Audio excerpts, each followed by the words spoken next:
विश्वसनीय का प्रतीक श्रीनाथ कंस्ट्रक्शन। देवास रोड की सभी कॉलोनियों में प्लाट और मकान उपलब्ध हैं। Sunrise city 2 Shivdham, Shiv city, Krishnakunj, Tirupati vista green, Tirupati vista park arcade dream.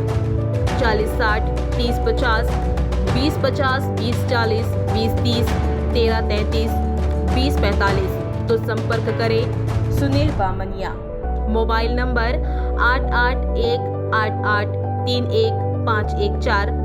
Sandeep Malviya 9713166732।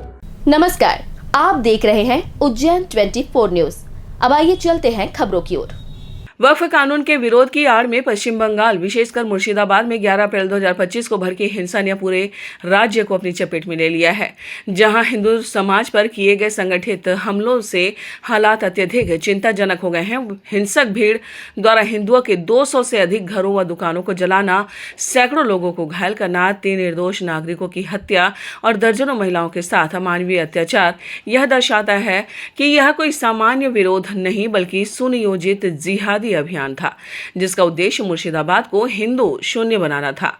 हैरानी की बात यह है कि राज्य प्रशासन न केवल निष्क्रिय रहा बल्कि कुछ स्थान पर हिंसक तत्वों का परोक्ष सहयोगी भी दिखाई दिया। ऐसे हालात में जब 500 से अधिक हिंदू परिवारों को पलायन के लिए मजबूर होना पड़ा है, राज्य की मुख्यमंत्री ममता बनर्जी इन पीड़ितों से मिलने के बजाय दंगा भड़काने वाले इमामों के साथ बैठकों में व्यस्त है, जिनमें से एक ने सार्वजनिक रूप से उन्हें धमकी भी दी थी। अब आरोप सामने आ रहे हैं कि राज्य सरकार पीड़ितों को राहत देने के बजाय उन्हें दोबारा हिंसक वातावरण में जबरन लौटाने की साजिश रच रही है। ऐसी स्थिति में राष्ट्रीय और सामाजिक समरसता को बनाए रखने हेतु केंद्र सरकार को तत्काल हस्तक्षेप कर राज्य में कानून व्यवस्था की बागडोर अपने हाथ में लेनी चाहिए। तो बोर्ड का जो विषय पूरे देश भर में चल रहा है और उसके नाम पर बांग्लादेश में, जो कि अभी एक मुर्शिदाबाद शहर है, वहीं पर 200 परिवारों के घरों में आग लगाई गई, 3 निर्मम हत्याएं हुई, 500 घरों ने वहां से पलायन कर लिया। इस विषय को लेकर विश्व हिंदू परिषद ने आज पूरे देश भर में जिला केंद्रों पर राष्ट्रपति शासन लागू हो बांग्लादेश में, उसको लेकर माननीय जिलाधीश महोदय को ज्ञापन दिया गया है और मांग की गई है कि जल्दी से जल्दी बांग्लादेश में राष्ट्रपति शासन लागू हो। इसी विषय में आज यह ज्ञापन दिया गया। दिनों में ममता बानो ने एक भी ऐसा स्टेटमेंट नहीं किया, न किसी शरणार्थी के पास मिलने गई है। उसकी जगह जब राज्यपाल ने वहाँ जाने की मंशा जाहिर करी तो उनके द्वारा, ममता बनर्जी के द्वारा ये कहा गया कि अगर आप वहाँ जाएंगे तो हालात बिगड़ जाएंगे। तो मैं आपके माध्यम से पूछना चाहता हूँ कि प्रधानमंत्री से ऊपर का पद होता है राष्ट्रपति का और मुख्यमंत्री से ऊपर का पद होता है राज्यपाल का। तो वहाँ ऐसे क्या हालात हैं जो राज्यपाल को, महिला आयोग को और अन्य जितने भी केंद्रीय स्तर के जो अधिकारी लोग हैं उनको जाने से ममता बनर्जी रोकना चाहती है। आज से 3 दिन पूर्व एक इमाम ने सिर्फ इतना कहा था कि अगर ममता बनर्जी ने हमारा ध्यान नहीं दिया तो हम उसको बता देंगे। उसके अगले दिन ही ममता बनर्जी उन इमामों के पास मिलने पहुंच गई थी।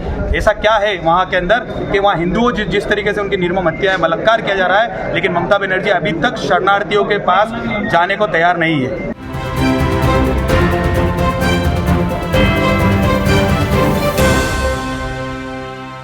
महाकाल की नगरी उज्जैन को एक नई सुविधा मिली है, जहां सिटीजन ट्रेवल्स और गोल्डन ट्रेवल्स के संयुक्त प्रयास से अत्याधुनिक तकनीक से सुसज्जित एक्सप्रेस लाइन मल्टी एक्सल 9600 बस सेवा का शुभारंभ किया गया है, जो प्रतिदिन शाम 7 बजे उज्जैन से इंदौर होते हुए पुणे के लिए रवाना होगी।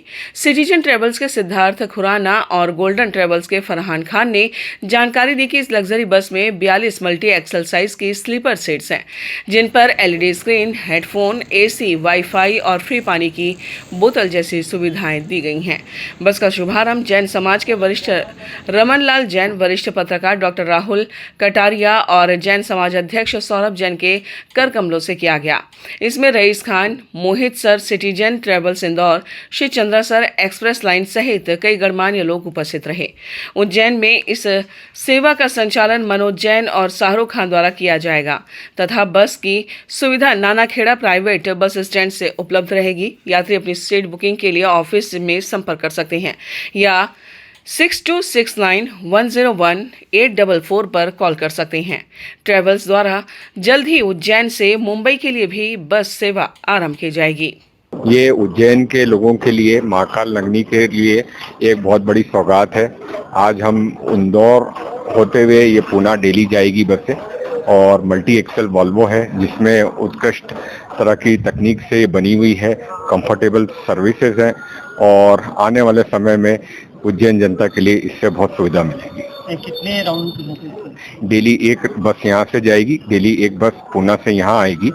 यहाँ से 7 बजे का शाम का समय है, जो सुबह ठीक 7:30 बजे पूना पहुँच जाएगी। ये बस उज्जैन से इंदौर होते हुए पूना के लिए डेली सर्विस रहेगी। वॉल्वो 9600 मल्टी एक्सेल बस है, जिसमें हर पैसेंजर के लिए पर्सनल LED, पर्सनल हेडफोन की सुविधा प्लस पानी की बोतल की सब सुविधा ऐसी दी गई है।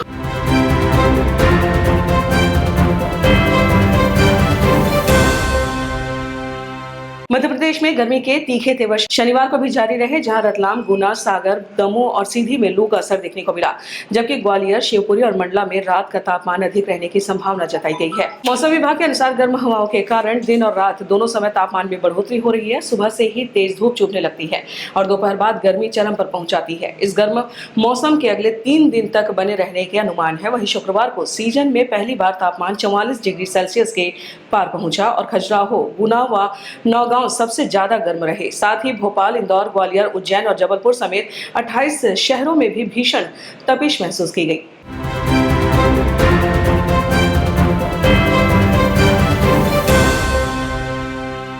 विश्व प्रसिद्ध श्री महाकालेश्वर मंदिर में शनिवार तड़के भस्म आरती के दौरान जैसे ही सुबह 4 बजे मंदिर के पट खुले, पंडे पुजारियों ने गर्भगृह में विराजित सभी देवी देवताओं का विधिवत पूजन कर भगवान महाकाल का जलाभिषेक किया और दूध, दही, घी, शक्कर व फलों के रस से बना पंचामृत अर्पित किया। इसके बाद प्रथम घंटाल बजाकर हरिओम जल का अर्पित किया गया और भगवान महाकाल को त्रिनेत्र, त्रिपुंड, पुष्प, भांग व चंदन समर्पित कर राजा स्वरूप में श्रृंगारित किया गया। कपूर आरती के पश्चात जटाधारी बाबा को रजत मुकुट पहनाया गया और त्रिपुंड अर्पित कर भव्य श्रृंगार किया गया। अंत में ज्योतिर्लिंग को कपड़े से ढांककर पवित्र भस्म से रमाया गया।